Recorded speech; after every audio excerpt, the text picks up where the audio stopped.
We are back behind the stage at the 64th Annual Chicago Midwest Emmys, and let me tell you, this couch is a very happy one. Gotta say, a little bit of a conflict of interest, but I'm gonna admit it, this is another WTTW win, so congrats team, congrats pals. Home team. This is awesome. This is an outstanding achievement for a historical documentary, and this is Chicago Stories, a great series that WTTW does that is just that, stories about Chicago, but really deep dives. This particular win is for the Union Stockyards. So I'm gonna start with Dan Andries here. Congratulations. Tell us a little bit about this project. I mean, I know it is a huge undertaking. Distill it down. Yeah, so, you know, the Union Stockyards is a place, but we told the story of industrial meat and industrial capitalism in Chicago. That's kind of the story we told. And we told it through the lens of Philip Danforth Armour's packing houses.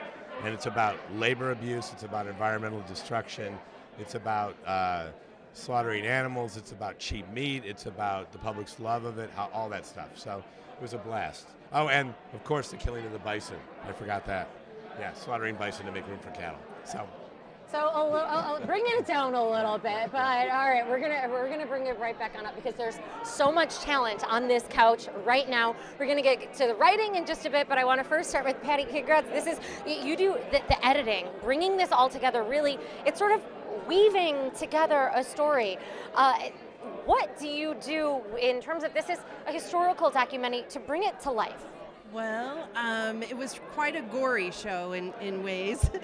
So I had to still eat meat afterwards. While you're editing, you still need protein.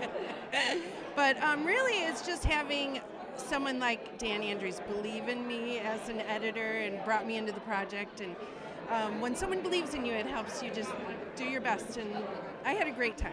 Let me just say that we all believe in you and appreciate the work you do. Often it is on a quicker turnaround than you got for this documentary. Paris, I'm going to toss it over to you, but let's hear a little bit more about the brilliant writing. One of the great Chicago historians here, Yes. Robert Lorzel. So tell us what went into the writing of this. Well, we had to rely on some of our other local historians, like Dominic Basiga was a very valuable voice to include in interviews in the show. I did things like look into the writings and interviews with Philip Danforth Armour so we could actually have his voice in the show. He's no longer alive, obviously died more than 100 years ago, but we could get enough of what he said in his own words and have a great actor, Thomas Cox, perform the parts just in terms of audio voice.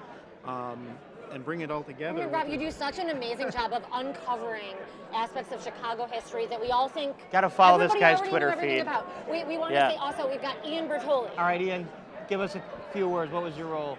I helped find some of the characters that fleshed out our story, like Ruben Ramirez and Marlene Garrickson and Tim Boyd, people who lived through this chapter of Chicago history that wrapped up before I was even born. It was such an exciting experience and a great team to work with.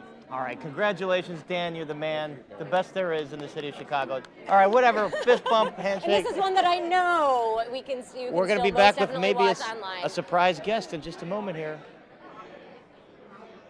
Woohoo! Go team! Congrats, guys.